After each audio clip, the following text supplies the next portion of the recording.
Good evening everyone. आज हम IAS prelims परीक्षा 1994 का राजनीति विज्ञान का प्रश्नोत्तर के अध्ययनवार विश्लेषण सहित व्याख्या देखेंगे। पहला क्वेश्चन है, प्रभु के रूप में मान्य किए जाने के लिए समाज के अधिकांश भाग द्वारा प्रभु की आज्ञा का आदतन पालन होना चाहिए। यह विचार अमान्य किया था। ए. जॉन ऑस्टिन ने, बी. सर हेनरी मेन ने, सी. हॉन्स केल्सन ने, या फिर डी. टी.एच. ग्रीन ने। इसका राइट आंसर है बी. सर हेनरी मेन ने। इस प्रश्न की व्याख्या देखेंगे। ऐतिहासिक विचारधारा के सर हेनरी मेन ने यह विचारधारा अमान्य किया है। धातव्य है कि यह कथन प्रभु के रूप में पालन होना चाहिए जॉन ऑस्टिन का है। अगला क्वेश्चन है, विधित और राजनीतिक प्रभु के मध्य के भेद पर जोर दिया था। ए. ऑस्टिन ने, बी. डुग्वी ने, सी. डाइसी ने, या फिर डी. लॉस्की ने। इसका राइट आंसर है सी. डाइसी ने। प्रत्यक्ष लोकतंत्रीय शासन में वैध और राजनीतिक प्रभुता में कोई अंतर नहीं होता और वे क्रियात्मक रूप से मिल जाती हैं, क्योंकि विधि निर्माण में जनता का प्रत्यक्ष हाथ होता है, किंतु अप्रत्यक्ष लोकतंत्र में जनता के प्रतिनिधि विधि निर्माता होते हैं। अगला क्वेश्चन है, निम्न में से कौन सा कथन सही है। इसका राइट आंसर है सी. प्रभुता राज्य में निवास करती है और सरकार द्वारा प्रयुक्त की जाती है। इस प्रश्न की व्याख्या देखेंगे। संप्रभुता राज्य का गुण है, अर्थात यह राज्य में निवास करती है और सरकार द्वारा प्रयुक्त होती है, क्योंकि राज्य एक अमूर्त धारणा है तथा सरकार एक मूर्त धारणा है। अगला क्वेश्चन है, राज्य का सर्वाधिक शक्तिशाली सक्रिय बल जो उसकी इच्छा को अविभावी होने के योग्य बनाता है कहलाता है। ए. वस्तुतः प्रभु, बी. विधित प्रभु, सी. विधिक प्रभु, या फिर डी. राजनीतिक प्रभु। इसका राइट आंसर है सी. विधिक प्रभु। राज्य की सर्वाधिक शक्तिशाली सक्रिय बल जो उसकी इच्छा को अविभावी होने के योग्य बनाता है वह विधिक संप्रभु है। अगला क्वेश्चन है, निम्न गद्यांश पर विचार कीजिए। यदि कोई सुनिश्चित उक्त उच्च व्यक्ति जो ऐसे ही उच्च व्यक्ति की आज्ञा पालन का अभ्यस्त नहीं होता, पर किसी समाज का अधिकांश भाग उसकी आज्ञाओं को आदतन पालन करता हो, तो वह सुनिश्चित उच्च व्यक्ति प्रभु है और वह समाज का एक स्वतंत्र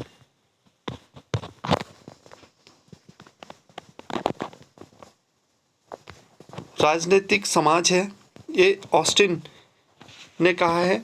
उपयुक्त कथन प्रतिनिधित्व करता है प्रभुता के विधिक सिद्धांत का, बी. राजनीतिक प्रभुता के सिद्धांत का, सी. लोक प्रभुता के सिद्धांत का, या फिर डी. संप्रभुता के दार्शनिक दृष्टिकोण का। तो इसका राइट आंसर है ए. प्रभुता के विधिक सिद्धांत का। ऑस्टिन द्वारा दी गई संप्रभुता की उपरोक्त परिभाषा प्रभुता के वैधानिक विधिक अथवा विद्या शास्त्रीय सिद्धांत का है। अगला क्वेश्चन है, राज्य स्व सिद्धिकरणरत और स्व प्रत्यक्षीकरणरत व्यक्ति है। यह अभिमत प्रतिपादन किया है। ए. कांट ने, बी. फिक्टे ने, सी. हीगल ने, या फिर डी. बोनजांके ने। तो इसका राइट आंसर है सी. हीगल ने। राज्य स्व सिद्धिकरणरत और स्व प्रत्यक्षीकरणरत व्यक्ति है। अभिमत यह मत जॉर्ज विलियम फ्रेडरिक हीगल ने प्रतिपादित किया है। अगला क्वेश्चन है, वह राजनीतिक चिंतन जिसने यह तर्क दिया कि यदि प्रभुता की संपूर्ण अवधारणा को त्याग दिया जाए तो यह राजनीतिक विज्ञान के लिए स्थायी लाभ की बातें होंगी, यह कथन था। इसका राइट आंसर है डी. एच.जे. लॉस्की ने कहा है। एल.टी. लिंडसे ने कहा है कि यदि हम तथ्यों पर दृष्टि डालें तो यह स्पष्ट हो जाएगा कि प्रभुत्व संपन्न राज्यों के सिद्धांतों का खंडन हो चुका है।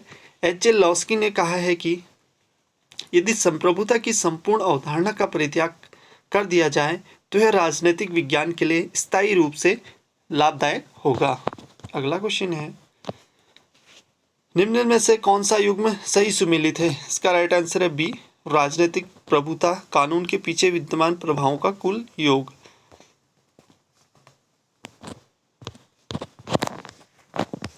सूची 1 को सूची 2 से मैच कीजिए। इसका राइट आंसर है ए। राज्य धीमी विकास की उपज है और इसमें एक तत्व ने ही नहीं अपितु अनेक तत्वों ने योगदान दिया है। ऐतिहासिक सिद्धांत अथवा विकासवादी सिद्धांत। बी, राज्य एक वर्ग संगठन वर्ग साधन है, मार्क्सवादी सिद्धांत। सी, राज्य लोगों के बीच एक समझौते का परिणाम है, सामाजिक संविदा सिद्धांत। या फिर डी, प्रभु के शरीर और समाज के निकाय जीवाणुओं के रूप में प्रारंभ होते हैं जो सभी एक से और साधारण ढांचों के रूप में होते हैं। जैसे जैसे वे बढ़ते हैं और विकसित होते हैं उनके ढांचे असमान व जटिल हो जाते हैं, सावयव सिद्धांत। अगला क्वेश्चन है, किसका कथन है कि राज्य एक आवश्यक बुराई है? A, T H. Green. B, Karl Marx. C, Immanuel Kant. या फिर डी, हर्बर्ट स्पेंसर। इसका राइट आंसर है डी, हर्बर्ट स्पेंसर ने। व्यक्तिवाद की उत्पत्ति 18वीं शताब्दी के उत्तरार्ध में यूरोप के अतिशासक के दोषों की प्रतिक्रिया स्वरूप हुई है। प्रमुख रूप से व्यक्तिवादी विचारधारा का प्रतिपादक जॉन स्टुअर्ट मिल और स्पेंसर के द्वारा ही किया गया। व्यक्तिवाद के अनुसार व्यक्ति साध्य और संपूर्ण सामाजिक एवं राजनीतिक जीवन का केंद्र है। अगला क्वेश्चन है, वह सिद्धांत जिसके अनुसार राज्य और जीव अवयवी संरचनात्मक और प्रकार्यात्मक रूप से एक जैसे होते हैं कहलाता है। इसका राइट आंसर है डी, सावयव सिद्धांत। अरस्तु राज्य को महत्व की दृष्टि से व्यक्ति से प्रथम या पूर्ववर्ती बतलाता है। इस संबंध में अरस्तु का तर्क है कि राज्य एक संपूर्ण वस्तु है जबकि व्यक्ति उसका अंग मात्र है। अगला क्वेश्चन है, निम्न में से किसने राज्य को व्यक्ति से पूर्व माना है? ए, हर्बर्ट स्पेंसर। बी, अरस्तु। सी, लॉस्की। या फिर डी, थ्रेसिमेकस। इसका राइट आंसर है बी। राज्य की उत्पत्ति के सावयव सिद्धांत के अनुसार राज्य और जीव अवयवी संरचनात्मक और प्रकार्यात्मक रूप से एक जैसे होते हैं। सावयव सिद्धांत राज्य की तुलना मनुष्य के शरीर के अंगों से करता है। अगला क्वेश्चन है, निम्न में से कौन सा युग्म सही रूप से सुमेलित नहीं है? इसका राइट आंसर है A, Hobbes Patriarcha. Marx communist manifesto. अरस्तु पॉलिटिक्स। Rousseau social contract. तो रूसो की पुस्तक है सोशल कॉन्ट्रैक्ट, अरस्तु की पॉलिटिक्स, मार्क्स की कम्युनिस्ट मैनिफेस्टो। हॉब्स की पुस्तक है लेवियाथन जो 1651 में प्रकाशित हुई। ध्यातव्य है कि अरस्तु की पुस्तक का नाम पॉलिटिक्स है, प्लेटो की पुस्तक का नाम पॉलिटिक्स है, पॉलिटिकस है। प्लेटो की पुस्तक का नाम पॉलिटिकस है। अगला क्वेश्चन है, नीचे दो कथन दिए हैं ए और आर। ए, लॉक का मत था कि प्राकृतिक दशा शांति, पारस्परिक सहयोग, सद्भावना और आत्मरक्षा की दशा थी। आर, प्राकृतिक दशा नैसर्गिक नियम के द्वारा शासित थी। इसका राइट आंसर है ए और आर दोनों सही हैं। आर ए का सही स्पष्टीकरण है।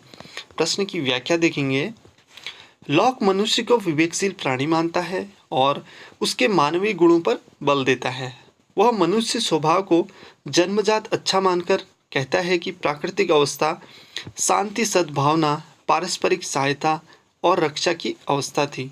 लॉक के अनुसार मानव स्वभाव की एक अन्य विशेषता उसका उपयोगितावादी दृष्टिकोण है। ध्यातव्य है कि लॉक की प्राकृतिक अवस्था समानता और स्वतंत्रता पर आधारित थी क्योंकि इसका संचालन प्राकृतिक नियमों के अनुसार होता था जो विवेक पर आधारित थे। अगला क्वेश्चन है, लॉक के मत में जिस उद्देश्य के निमित्त राज्य रचा गया वह था व्यक्ति की स्वतंत्रता की रक्षा करना। बी, शासक वर्गों के हितों की रक्षा करना। सी, अपने सदस्यों को मूल अधिकार प्रदान करना। या फिर डी, इंग्लैंड में राजतंत्र के वंश परंपरागत अधिकारों की रक्षा करना। इसका राइट आंसर है ए, व्यक्ति की स्वतंत्रता की रक्षा करना। प्राकृतिक अवस्था में विद्यमान विभिन्न असुविधाओं को दूर करने के लिए लॉक के अनुसार व्यक्तियों ने एक समझौता किया। यह समझौता समाज के सब व्यक्तियों ने मिलकर सब व्यक्तियों ने साथ किया जिससे समाज और राज्य की उत्पत्ति हुई। इस समझौते का उद्देश्य मानव के जीवन, स्वतंत्रता और संपत्ति की आंतरिक और बाह्य संकटों से रक्षा करना था।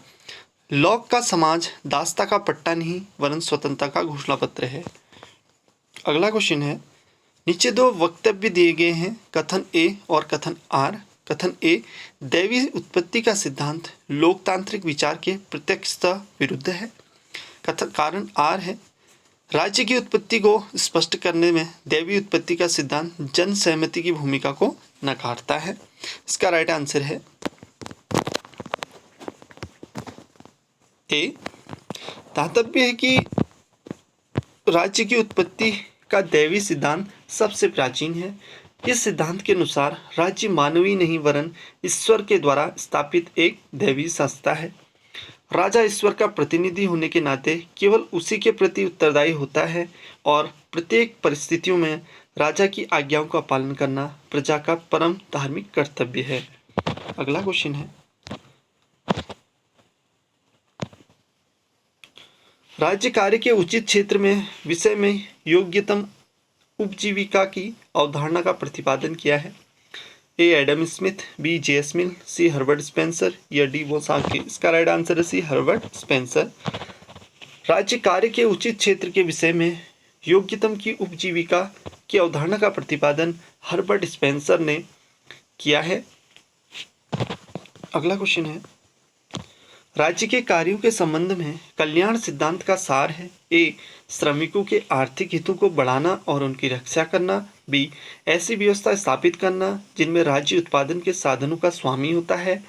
सी सामाजिक न्याय सुनिश्चित करना और सामाजिक असमानताओं को दूर करना। या फिर डी वर्ग विहीन और राज्य विहीन समाज की स्थापना करना। इसका राइट आंसर है सी।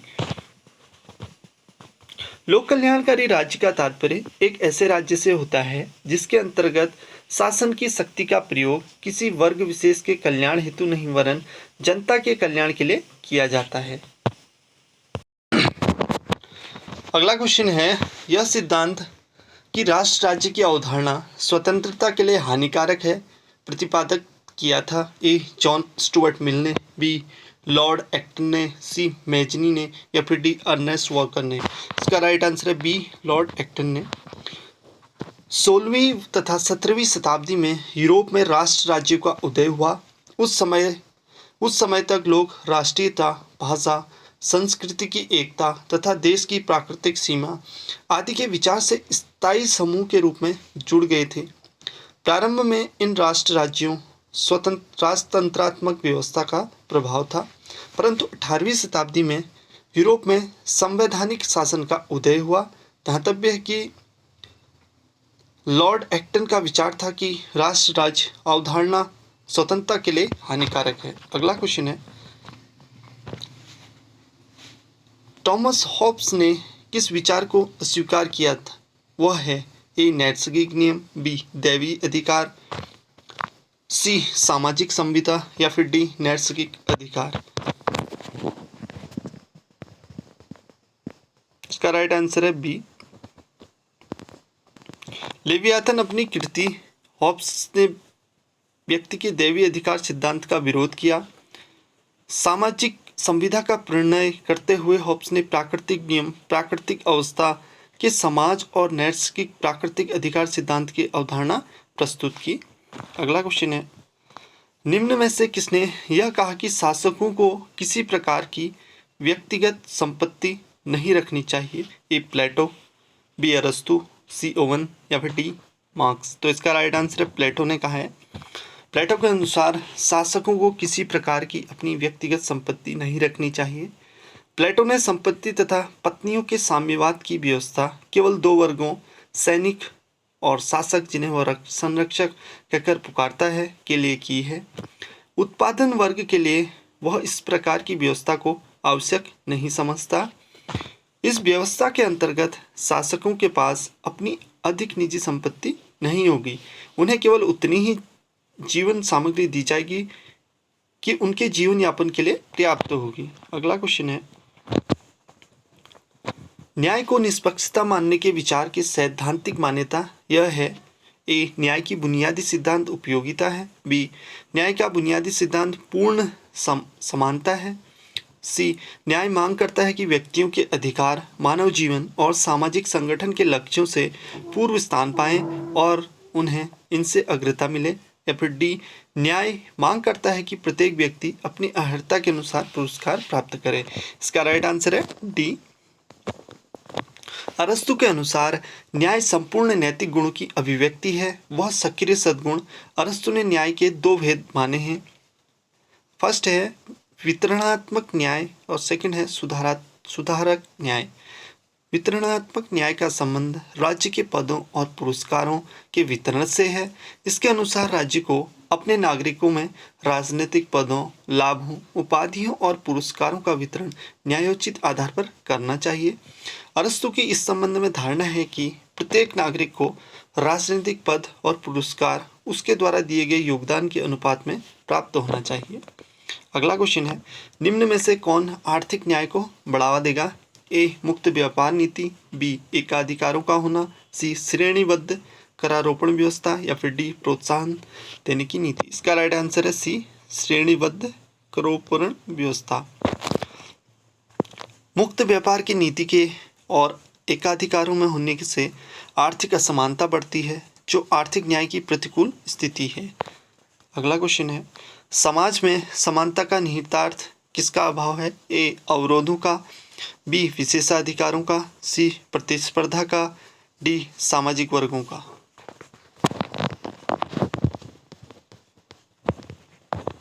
इसका राइट आंसर है बी, समाज में समानता विशेषाधिकारों की अनुपस्थिति में ही कार्यशील होती है। इस पर उचित प्रतिबंध, अवरोध लगाए जा सकते हैं। साथ ही प्रतिस्पर्धा और सामाजिक वर्गों की उपस्थिति भी सामाजिक समानता की पूरक स्थितियां हैं। अगला क्वेश्चन है, निम्न में से कौन सा सही है? इसका राइट आंसर है डी, समस्त कानूनों को सामाजिक न्याय के हित में समानता का पक्ष लेते हैं, व्यक्तिगत स्वतंत्रता का उल्लंघन नहीं करते। व्यक्ति अपनी विविध स्वतंत्रताओं का उपयोग राज्य में रहकर ही कर सकता है और राज्य कानूनों के माध्यम से ही स्वतंत्रताओं की रक्षा करता है। राज्य द्वारा निर्मित कानून से ही स्वतंत्रता की रक्षा तथा व्यक्तित्व का विकास किया जा सकता है। अगला क्वेश्चन है, स्वतंत्रता और समानता एक दूसरे के विरोधी हैं, यह मत था। ए, लॉर्ड एक्टन का, बी, टी.एच. ग्रीन का, सी, लॉस्की का, या फिर डी, वॉकर का। इसका राइट आंसर है ए, लॉर्ड एक्टन का। अगला क्वेश्चन है, स्वतंत्रता किए जाने योग्य को करने की या लेने योग्य आनंद लेने की सकारात्मक शक्ति है, यह मत प्रतिपादित किया है। इसका राइट आंसर है डी, टी.एच. ग्रीन ने। स्वतंत्रता को इस प्रकार से परिभाषित करते हुए ग्रीन ने अपनी अवधारणा को सकारात्मक स्वतंत्रता कहा। उन्होंने अपने समकालीन प्रचलित स्वतंत्रता की अवधारणा को नकारात्मक स्वतंत्रता घोषित किया और यह मत व्यक्त किया कि व्यक्ति एवं राज्य के कार्यों में कोई पारस्परिक विरोध नहीं है। अगला क्वेश्चन है, अधिकार एक मनुष्य की वह क्षमता है जिससे वह अन्य मनुष्यों के कार्य को प्रभावित करता है, किंतु अपने बल पर नहीं, समाज के बल पर कार्य करता है। इसका ऑप्शन है ए, वोसांके, बी, हॉलैंड, सी, लॉस्की, या फिर डी, वाइल्ड। इसका राइट आंसर है बी, हॉलैंड। हॉलैंड की पुस्तक के शब्दों में अन्य व्यक्तियों के कार्यों की अपनी शक्ति से ही नहीं बल्कि समाज के बल पर प्रभावित करने की व्यक्ति की क्षमता को अधिकार कहते हैं। अगला क्वेश्चन है, अधिकार नैतिकता के संबंध होते हैं किंतु नैतिकता के भिन्न होते हैं। वे कानून से संबंधित तो होते ही हैं किंतु कानून से रचित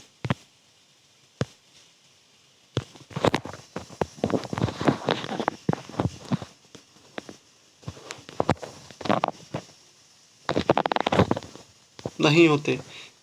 इसका राइट आंसर है सी, आदर्शवादी सिद्धांत का।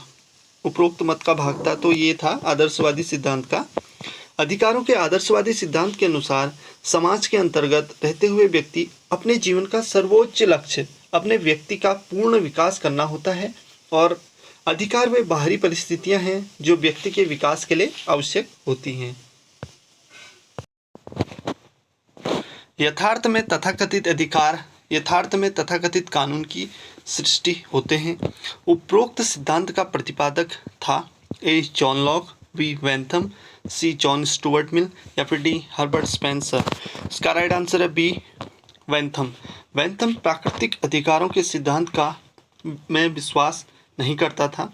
वेंथम की मान्यता थी कि अधिकारों का अस्तित्व और उसकी सार्थकता समाज में ही संभव है, क्योंकि उसका निर्माता समाज है। बेंथम के अधिकार अनुसार अधिकार मानव के सुखमय जीवन के नियम हैं, जिन्हें राज्य के कानूनों द्वारा मान्यता प्रदान की जाती है। अगला क्वेश्चन है, निम्न में से किसे फोर्थ स्टेट चतुर्थ वर्ग कहा जाता है? ए नौकरशाही को, बी न्यायपालिका, सी प्रेस या फिर डी राजनीतिक दल। इसका राइट आंसर है सी प्रेस को चतुर्थ स्तंभ कहा जाता है। अगला क्वेश्चन है, लोकतंत्र में जनमत किसके माध्यम से प्रमाणित अभिव्यक्ति प्राप्त करता है? वह है ए समाचार पत्र, बी संसद, सी प्रभावक समूह या फिर डी जनसभाएं। इसका राइट आंसर है बी संसद। लोकतंत्र में जनमत की अभिव्यक्ति में यह भी माध्यम है, परंतु इन सभी में संसद जनमत की अभिव्यक्ति का सर्वाधिक प्रमाणिक माध्यम है। इसी कारणवश इसे जनमत का प्रक्षेप कहा जाता है। अगला क्वेश्चन है, उदार लोकतंत्र का अर्थ है? ए बहुमत द्वारा सरकार, बी जनता द्वारा सरकार, सी जनता के हित की सरकार या फिर डी सीमित बहुमत का शासन। का राइट आंसर है सी। बहुमत द्वारा निर्वाचित सरकार का सीमित बहुमत के शासन में अल्पमत के हितों की उपेक्षित होने की संभावना रहती है। जनता द्वारा निर्वाचित सरकार के लिए यह आवश्यक नहीं है, वह जनहित के कार्य करे। अगला क्वेश्चन है, वृत्तिगत प्रतिनिधान का सिद्धांत इस तथ्य पर जोर देता है कि ए निवास महत्वपूर्ण, बी वर्ग महत्वपूर्ण, सी व्यवसाय महत्वपूर्ण या फिर डी धर्म महत्वपूर्ण।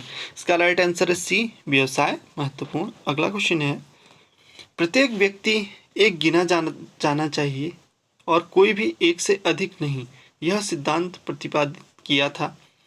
ए ब्राइस ने, बी वेंथम ने, सी मिल ने या फिर डी अब्राहम लिंकन ने। तो इसका राइट आंसर है वेंथम ने। जर्मी वेंथम के अनुसार सार्वभौमिक वयस्क मताधिकार व्यवस्था लागू होनी चाहिए, जो एक व्यक्ति एक मत की मान्यता पर आधारित हो। यह भी आवश्यक है कि निर्वाचन जिलों के सामान्यीकरण तथा गुप्त मतदान प्रणाली को लागू किया जाए। अगला क्वेश्चन है, राजनीतिक समानता की सर्वश्रेष्ठ गारंटी है? ए लोकतंत्र में, बी तानाशाही में, सी अल्पतंत्र में या फिर डी अभिजात तंत्र में। इसका राइट आंसर है ए लोकतंत्र में। लोकतंत्र समानता लोकतंत्र का मूल आधार है, अतः सभी नागरिकों को समान राजनीतिक शक्ति प्राप्त होनी चाहिए। अगला क्वेश्चन है, ऐसा समाज जिसमें प्रत्येक का स्वतंत्र विकास सबके स्वतंत्र विकास का निमित्त अभिष्ट अवस्था है, यह प्रमाण चिन्ह है? ए पूंजीवादी समाज का, बी लोकतांत्रिक समाज का, सी फासिस्ट समाज का या फिर डी साम्यवादी समाज का। इसका राइट आंसर है बी लोकतांत्रिक समाज का। समाज के प्रकार के रूप में लोकतंत्र से उस समाज का ज्ञान होता है जिसके अंतर्गत प्रत्येक व्यक्ति का मूल व्यक्ति के रूप में ही होता है और जाति, रंग, लिंग, संपत्ति और धर्म के भेद के बिना सभी व्यक्ति समान समझे जाते हैं तथा समान अधिकार एवं समान अवसर का उपयोग करते हैं। अगला क्वेश्चन है, रॉल्स ने संविदा सिद्धांत का प्रयोग किसके सिद्धांतों को व्युत्पन्न करने को किया था? ए न्यायोचित समाज, बी राजनीतिक स्वतंत्रता, सी शांतिपूर्ण समाज व्यवस्था या फिर डी वर्तमान कराधान। का राइट आंसर है ए जॉन रॉल्स की प्रसिद्ध कृति ए थ्योरी ऑफ जस्टिस 1971 में संयुक्त राज्य अमेरिका में प्रकाशित हुई। रॉल्स ने न्याय के नियमों का पता लगाने के लिए अनुबंध मूलक समाज दर्शन का अनुसरण किया। रॉल्स ने प्रक्रियात्मक न्याय और सामाजिक न्याय के सिद्धांत को मिलाकर न्याय के व्यापक सिद्धांत की स्थापना का प्रयत्न किया। अगला क्वेश्चन है, निम्नलिखित में से कौन सामाजिक संविदा के सिद्धांत से संबद्ध है? ए ऑस्टिन, बी लॉक, सी जे.एस. मिल या फिर डी मार्क्स। तो इसका राइट आंसर है बी लॉक। सामाजिक समझौते के सिद्धांत से लॉक, टॉमस हॉब्स तथा जीन जैक्स रूसो का संबंध है। अगला क्वेश्चन है, पूर्व के समाजवादियों को मार्क्स ने इस रूप में वर्णित किया है?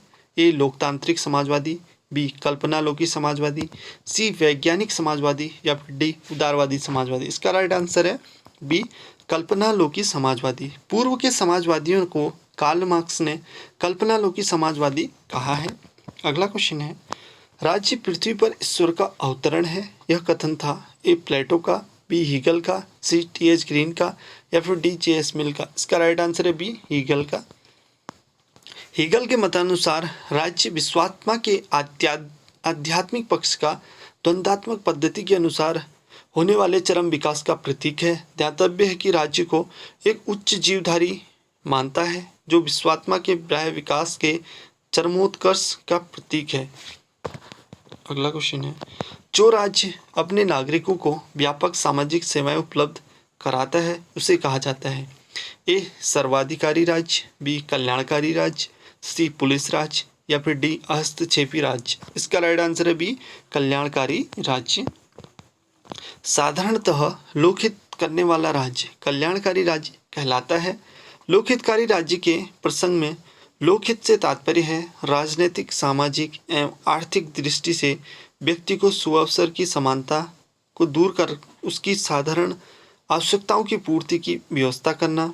इस व्यवस्था का उद्देश्य किसी समुदाय विशेष, वर्ग विशेष अथवा समाज के किसी अंग का विशेष का हित करना नहीं, अपितु उसका उद्देश्य जनता के सभी अंगों के कुछ आवश्यक हितों की साधना करना होता है।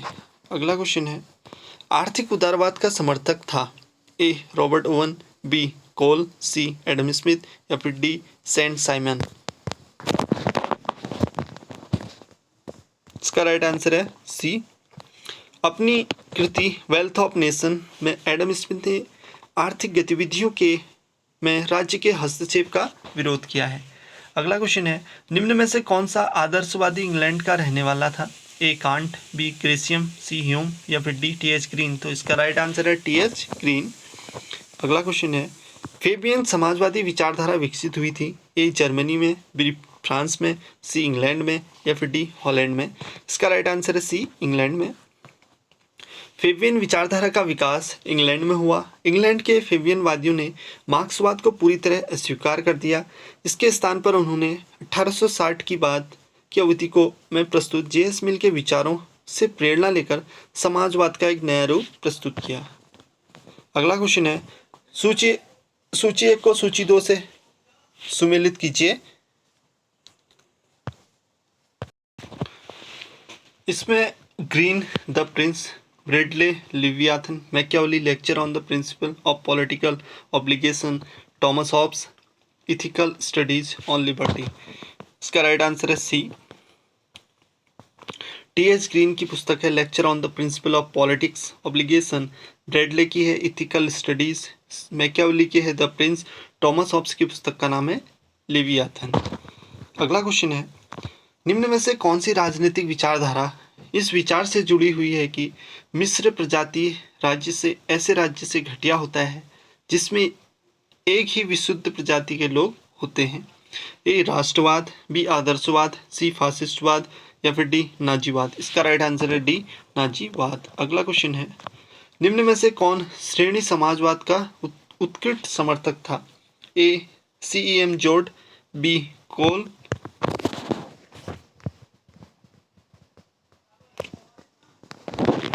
सी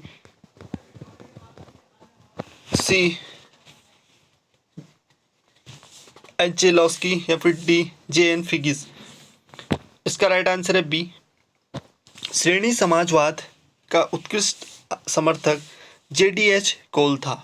गिल्ड समाजवाद एक अन्य रूप से जिसे फ्रांस में श्रम संघवाद तथा इंग्लैंड में फेबियनवाद का मिश्रण कहा जा सकता है। अगला क्वेश्चन है, निगमित राज्य को सर्वाधिक साहसी, निर्भीक, मौलिक कहकर सराहा था ए टाटेस्की ने, बी स्टालिन ने, सी मुसोलिनी ने या फिर डी हिटलर ने। इसका राइट आंसर है सी मुसोलिनी ने।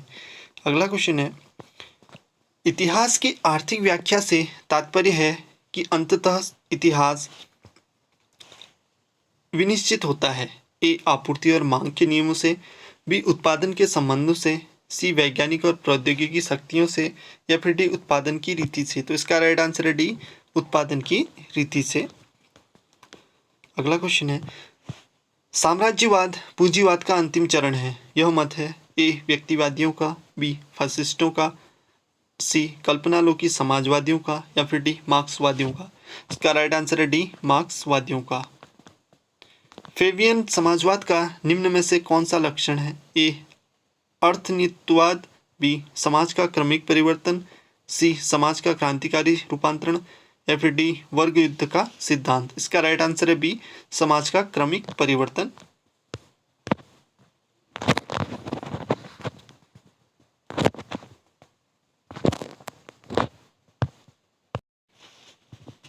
अगला क्वेश्चन है, निम्न में से कौन सी विचार पद्धति में इस मत का समर्थन है कि प्रतिनिधित्व प्रादेशिक की अपेक्षा व्यक्तिगत निर्वाचन क्षेत्रों पर आधारित होता है? ए फेबियनवाद, बी श्रेणी समाजवाद, सी मार्क्सवाद, या फिर डी काल्पनिक आदर्शवाद।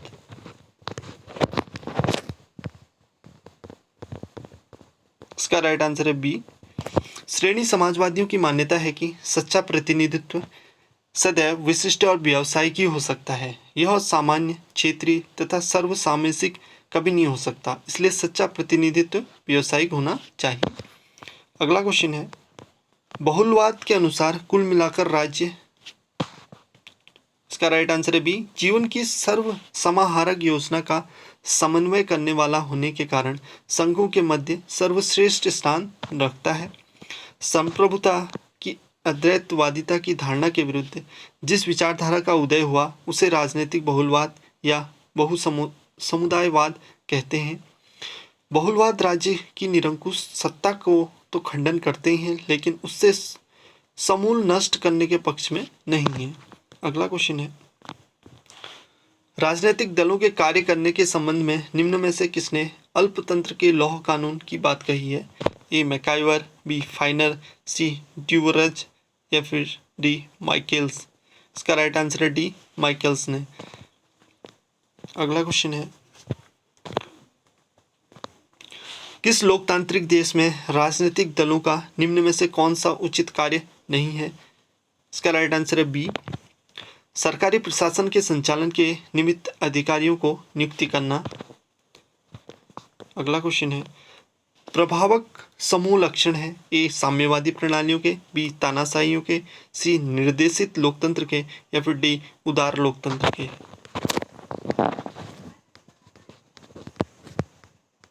इसका राइट आंसर है डी शेष तीनों के शासक की विचारधारा के अतिरिक्त अन्य विचारों को विकसित होने की अनुमति नहीं दी जाती। इस कारणवश क्षेत्रीय अथवा सामाजिक सामुदायिक हितों का प्रतिनिधित्व करने वाले प्रभाव समूह उदार लोकतंत्र से प्रादुर्भाव विकसित होते हैं। अगला क्वेश्चन है, किस अनुसरण करते हुए भारत का संविधान राज्यों का संघ शब्दावली का प्रयोग करता है? ए कनाडा, बी यूएसए, सी पूर्व का यूएसआर सोवियत संघ, या फिर डी जर्मनी। इसका राइट आंसर है ए कनाडा। भारतीय संविधान में भारत को राज्यों का संघ कहा गया है। धर्तव्य है कि भारतीय संविधान की यह शब्दावली कनाडा के संविधान से ली गई है। मौलिक अधिकार, सर्वोच्च न्यायालय की संगठन की शक्तियां, उपराष्ट्रपति का पद आदि शब्दावली यूएसए के संविधान से उद्घृत हैं। सोवियत संघ से मौलिक कर्तव्य तथा आपात उपबंध की व्यवस्था जर्मनी के संविधान से ली गई है। अगला क्वेश्चन है, निम्न में से किस देश को संघ नहीं अपितु परिसंघ माना है? इसका राइट आंसर है C Switzerland federation of the state. Switzerland federation of the state को संघ नहीं अपितु परिसंघ माना जाता है।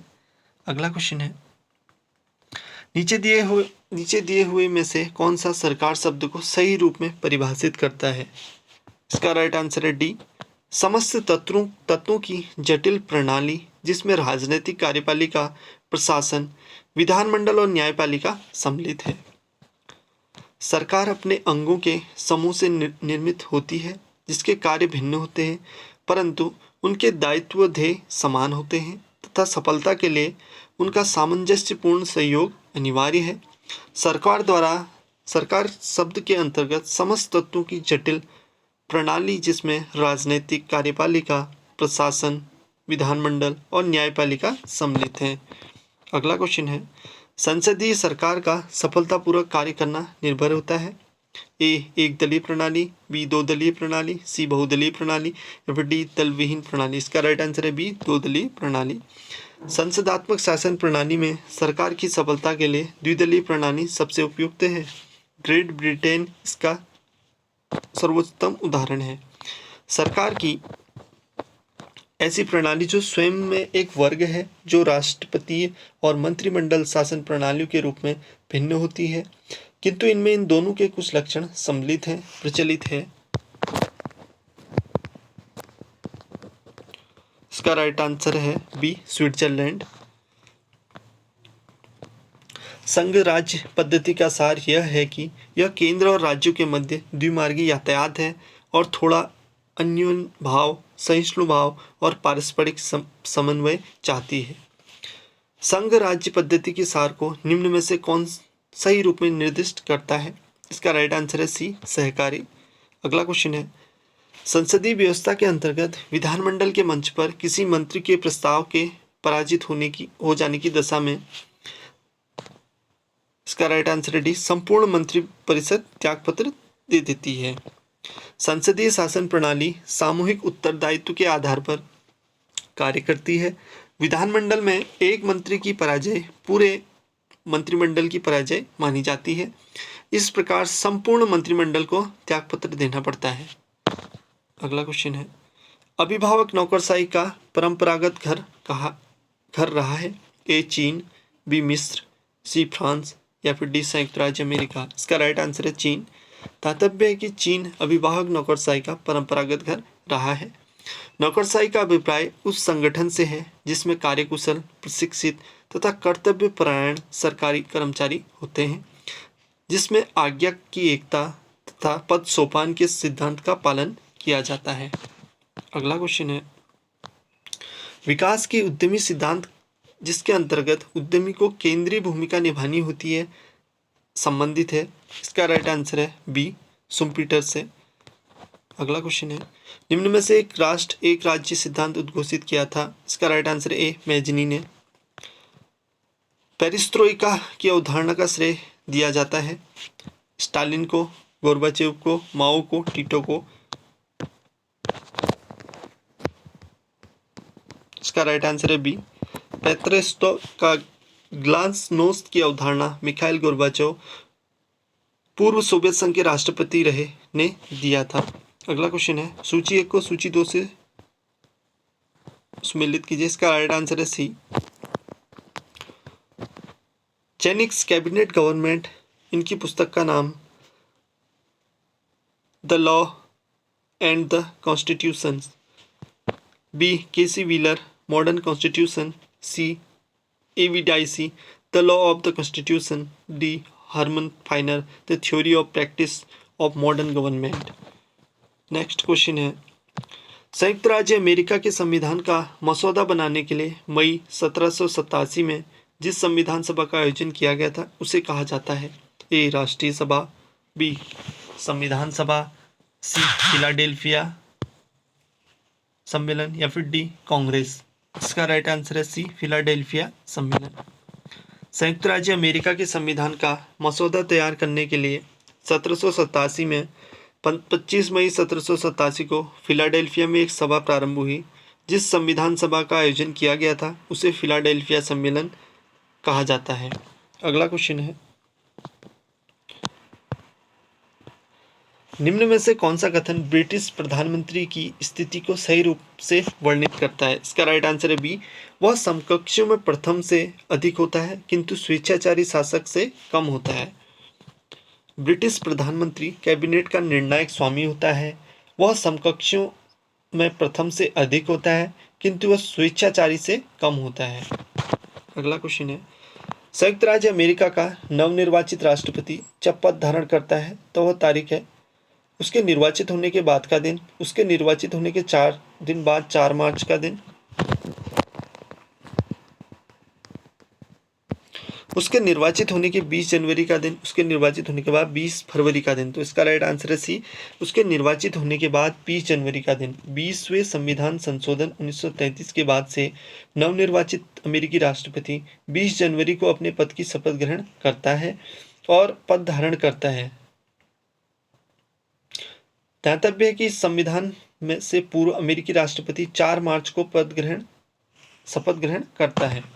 अगला क्वेश्चन है, अमेरिका का उच्चतम न्यायालय विधानमंडल का तृतीय सदन है। लॉस की उच्चतम न्यायालय को विधानमंडल तृतीय सदन बनाने वाली शक्ति है। ए प्रारंभिक, बी अपीली, सी परामर्शदायी या फिर डी न्यायिक पुनरावलोकन। इसका राइट आंसर है डी न्यायिक पुनर्विलोकन।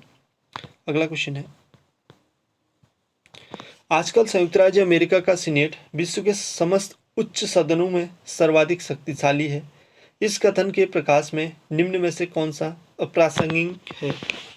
इसका राइट आंसर है सी, प्रतिनिधि सदन की शक्तियां सीनेट द्वारा कम की जा सकती हैं। अगला क्वेश्चन है, फ्रांस के राष्ट्रपति के संबंध में निम्न में से कौन सा कथन सही है? इसका राइट आंसर है सी, राष्ट्रपति का सशक्त कार्यपालिका प्राधिकार रोक और संतुलन की व्यवस्था द्वारा सीमित हो जाता है। अगला क्वेश्चन है, फ्रांस के स्थानीय स्वशासन का आंतरिक लक्षण है। ए विकेंद्रीकरण, बी केंद्रीकरण, सी केंद्रीकरण और विकेंद्रीकरण या डी उपयुक्त में से कोई नहीं। इसका राइट आंसर है बी केंद्रीकरण। अगला क्वेश्चन है, भारत के संविधान में केंद्र और राज्यों के बीच किया गया शक्तियों का विभाजन किस में उल्लेखित योजना पर आधारित है? ए मांटे मिर्लो सुधार 1909, मॉन्टेस्क्यू चेम्सफोर्ड अधिनियम 1919, सी भारत शासन अधिनियम 1935 या फिर डी भारतीय स्वतंत्रता अधिनियम 1947। का राइट आंसर है सी भारत शासन अधिनियम 1935। भारतीय संविधान में संघ और राज्यों के बीच किया गया शक्तियों का विभाजन भारत शासन अधिनियम 1935 की योजना पर आधारित है।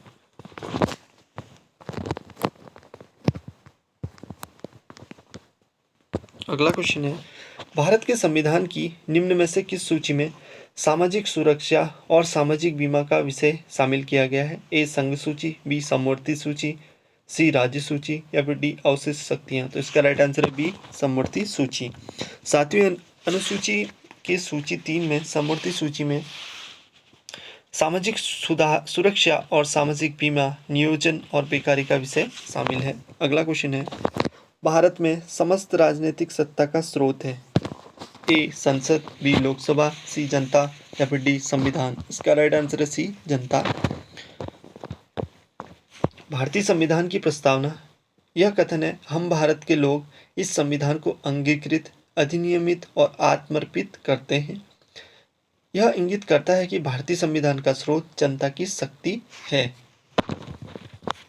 अगला क्वेश्चन है, निम्न में से किन विषयों पर भारत की संघीय व्यवस्था ऑस्ट्रेलिया की संघीय व्यवस्था से भिन्न है?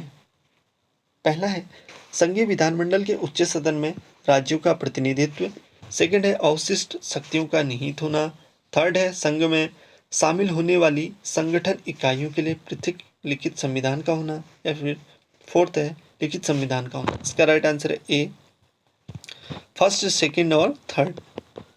ऑस्ट्रेलिया में संघीय विधानमंडल के उच्च सदन में राज्यों को समान प्रतिनिधित्व दिया गया है, जबकि भारत में राज्यों को जनसंख्या के आधार पर प्रतिनिधित्व दिया गया है। ऑस्ट्रेलिया में संघ की शक्तियों का उल्लेख कर दिया गया है तथा अवशिष्ट शक्तियां राज्यों को दे दी गई हैं, जबकि भारत में अवशिष्ट शक्तियां संघ को दे दी गई हैं। ऑस्ट्रेलिया का संविधान लिखित है एवं आकार में छोटा है, जबकि भारत का संविधान लिखित है और आकार में विशाल है। अगला क्वेश्चन है, निम्नलिखित में से कौन संघीय सिद्धांत भारतीय संघ व्यवस्था में पाए नहीं जाते हैं? फर्स्ट है संसद के उच्च सदन में सदस्य राज्यों के लिए समान प्रतिनिधित्व। सेकंड, संघीय स्तर पर द्विसदनीय विधानमंडल। थर्ड, सदस्य राज्यों के में निवास करने वाले लोगों की दोहरी नागरिकता। फोर्थ है स्वतंत्र और निष्पक्ष न्यायपालिका। इसका राइट आंसर है डी फर्स्ट और थर्ड। संसद का उच्च सदन राज्यसभा, राज्यों को जनसंख्या के आधार पर प्रतिनिधित्व दिए गए हैं। संघीय स्तर पर द्विसदनीय विधानमंडल लोकसभा और राज्यसभा है। भारत में इकहरी नागरिकता का प्रावधान है तथा स्वतंत्र और निष्पक्ष न्यायपालिका की व्यवस्था है।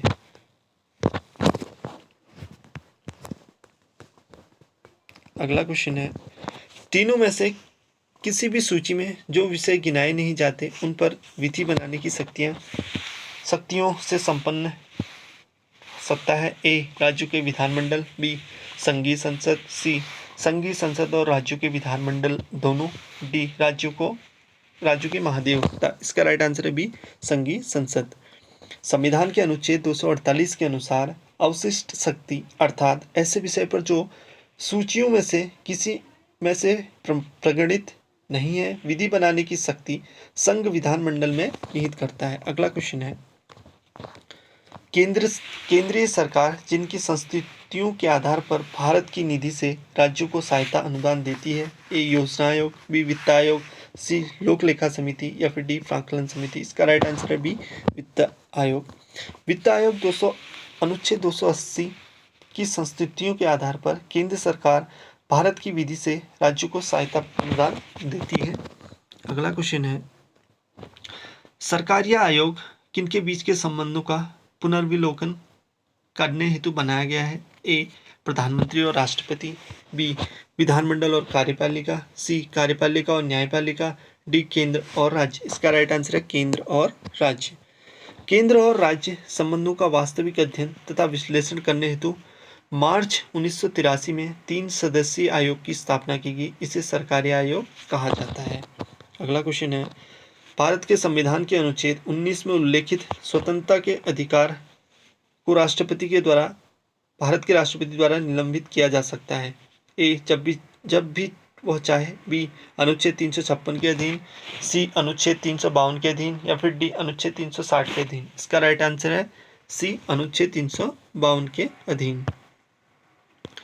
संविधान के अनुच्छेद 352 के तहत आपातकाल की उद्घोषणा होती है तब राष्ट्रपति अनुच्छेद 19 को निलंबित कर सकता है।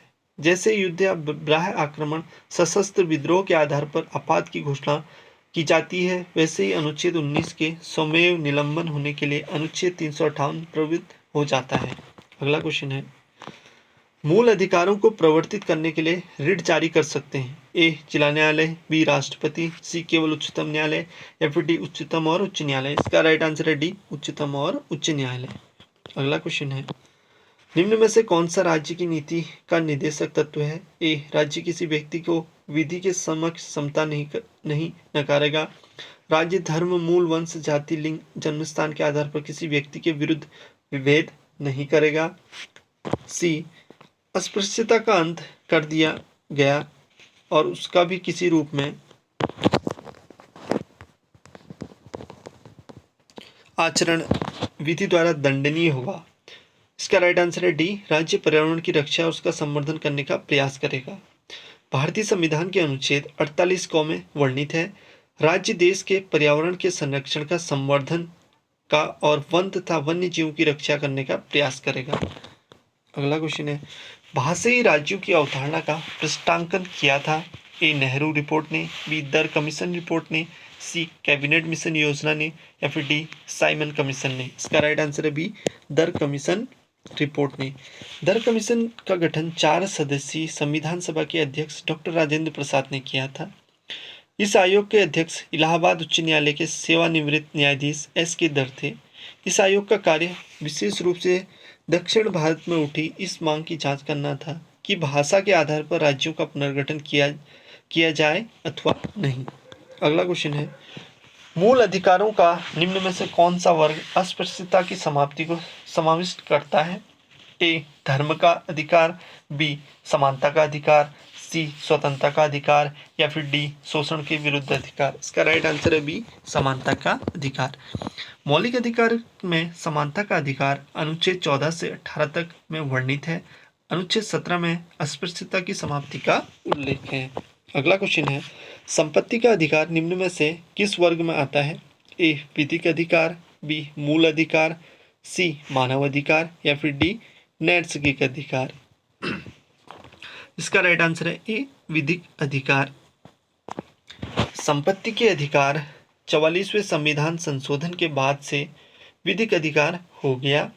इस संशोधन से पूर्व यह मौलिक अधिकार था। भारतीय संविधान में संपत्ति के अधिकार का उल्लेख अनुच्छेद 300 क में है।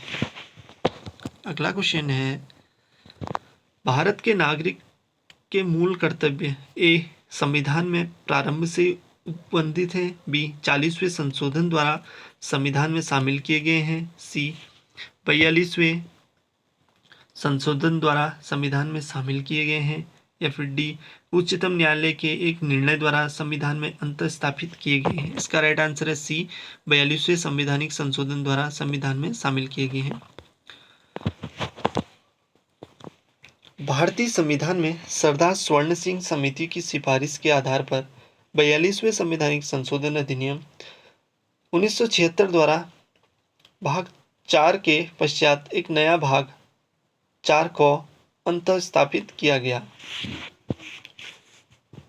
अगला क्वेश्चन है, निम्न में से कौन सा उद्देश्य भारत के संविधान की उद्देशिका में शामिल नहीं है? ए विचार की स्वतंत्रता, बी अभिव्यक्ति की स्वतंत्रता, सी विश्वास की स्वतंत्रता या फिर डी आर्थिक स्वतंत्रता।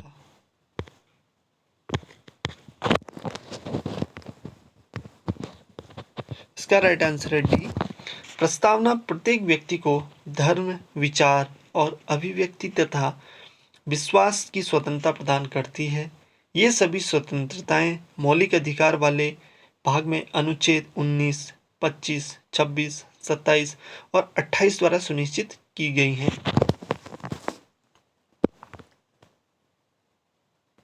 अगला क्वेश्चन है, इनमें से प्राप्त राजस्व में से राज्यों को भाग मिलता है? ए उत्पादन कर, बी सीमा शुल्क राजस्व, सी आयकर या फिर डी आयकर पर अधिभार। इसका राइट आंसर है सी आयकर। इस प्रश्न की व्याख्या देखेंगे। आयकर से प्राप्त राजस्व में से राज्यों को भाग मिलता है। ध्यातव्य है कि संघ सरकार के राजस्व के स्रोत इस प्रकार हैं: सीमा शुल्क, निगम कर, कृषि आय को छोड़कर अन्य आयकर, निर्यात शुल्क, आयकर पर अधिभार, उत्पादन आदि। राज्य सरकार के राजस्व स्रोत भू राजस्व, उत्तराधिकारी शुल्क और कृषि भूमि पर आयकर, विक्रय कर, पथ कर, राज्य सूची के विषयों की बाबत फीस, वृत्ति व्यापार आदि पर कर जो 2500 रुपये प्रति वर्ष से अधिक नहीं होगा। अगला क्वेश्चन है, भारत के संविधान के किस अनुच्छेद के अंतर्गत संसद द्वारा राज्य सूची के किसी विषय पर विधि निर्माण कर सकती है? ए अनुच्छेद 229, बी अनुच्छेद 239, सी अनुच्छेद 249 या फिर डी अनुच्छेद 259। इसका राइट आंसर है सी अनुच्छेद 249। अनुच्छेद 249 में राज्य सूची के विषय से के संबंध में राष्ट्रीय हित में विधि बनाने की संसद की शक्ति उल्लेखित है। अगला क्वेश्चन है,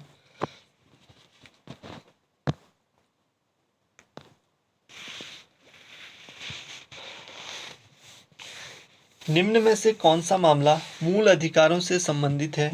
ए बम्बई राज्य बनाम वलसारा 1951, बी शर्मा बनाम कृष्णा 1959, सी पश्चिमी बंगाल राज्य बनाम भारत संघ 1963 या फिर डी गोलकनाथ बनाम राज्य 1967। इसका राइट आंसर है डी गोलकनाथ बनाम पंजाब राज्य। प्रश्न की व्याख्या देखेंगे।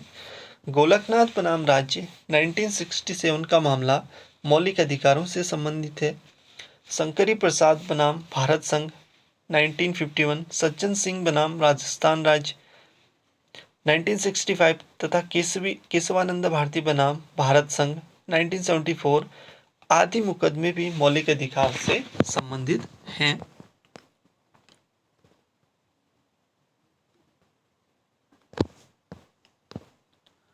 अगला क्वेश्चन है, भारत के संविधान के अंतर्गत वाक स्वतंत्रता किसके संरक्षण करने के आधार पर युक्तियुक्त निर्वर्धन के अधीन होता है? ए देश की प्रभुता और अखंडता, बी प्रधानमंत्री के पद की गरिमा, सी केंद्रीय सरकार की मंत्रिपरिषद की गरिमा या फिर डी संविधान के क्रियारत रहने की गरिमा।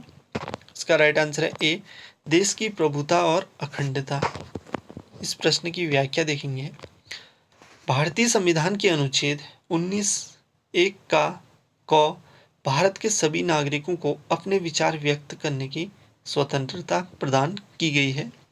वाक और अभिव्यक्ति की स्वतंत्रता का अर्थ है शब्दों, लेखों, मुद्रणों, चिन्हों या किसी अन्य प्रकार से अपने विचारों को व्यक्त करना, वाक एवं अभिव्यक्ति की स्वतंत्रता पर निर्वर्तन लगाए जा सकते हैं। राज्य की सुरक्षा, विदेशी राज्यों के साथ मैत्रीपूर्ण संबंधों के हित में, लोक व्यवस्था, सदाचार के हित में, न्यायालय में मानहानि, अपराध उद्दीपन के मामले में भारत की संप्रभुता एवं अखंडता आदि। अगला क्वेश्चन है,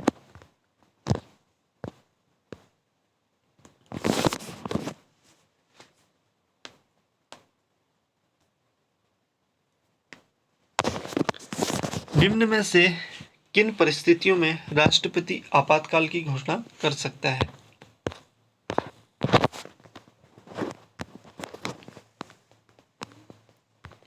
ए, बाह्य आक्रमण, सेकंड सशस्त्र विद्रोह, थर्ड सरकार की अस्थिरता, फोर्थ वित्तीय संकट।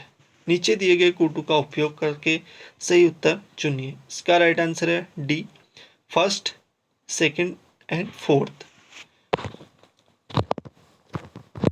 राष्ट्रपति युद्ध एवं बाह्य आक्रमण या सशस्त्र विद्रोह को हो तो आपातकाल की घोषणा अनुच्छेद 352 के तहत कर सकता है। यदि वित्तीय संकट हो तब अनुच्छेद 360 के तहत भी आपातकाल की घोषणा कर सकता है।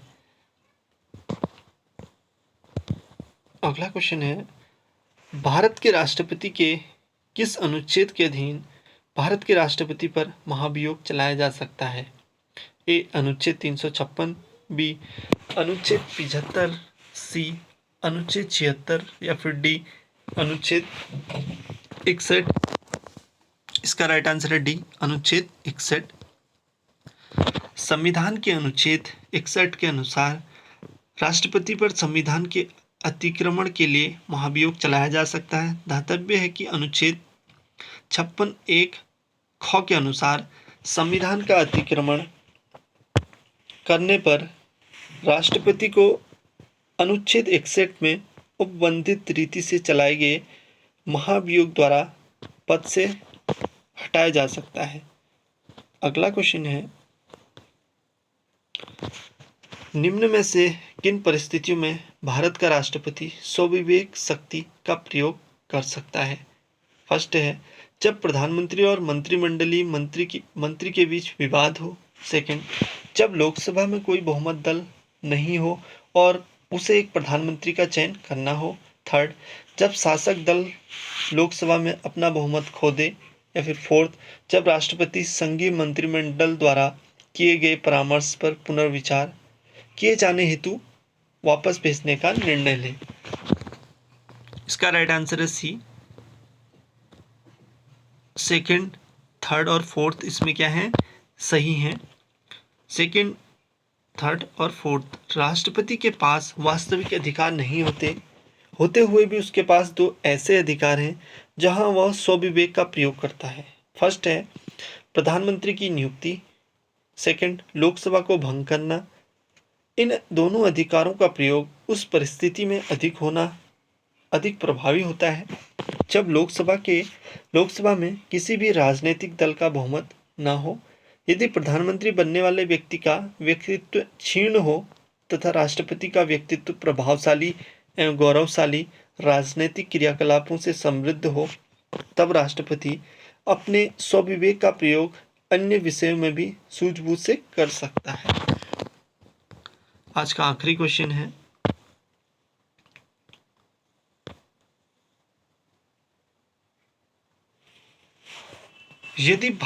यदि राष्ट्रपति को अपना पद त्यागना हो तो उसे पद त्याग का अपना पद संबोधित करना चाहिए। ए, प्रधानमंत्री, बी, उपराष्ट्रपति को, सी, मुख्य न्यायमूर्ति को या फिर डी, अध्यक्ष को। इसका राइट आंसर है बी, उपराष्ट्रपति को। भारतीय संविधान का अनुच्छेद 56 के अनुसार राष्ट्रपति अपना त्यागपत्र उपराष्ट्रपति को देगा। राष्ट्रपति अपना त्यागपत्र उपराष्ट्रपति को देगा। आज के लिए बस इतना ही। अगर आपको ये वीडियो अच्छी लगी तो प्लीज़ वीडियो को लाइक, शेयर और सब्सक्राइब कीजिएगा। मिलते हैं नेक्स्ट वीडियो में नए प्रश्नों के साथ। धन्यवाद।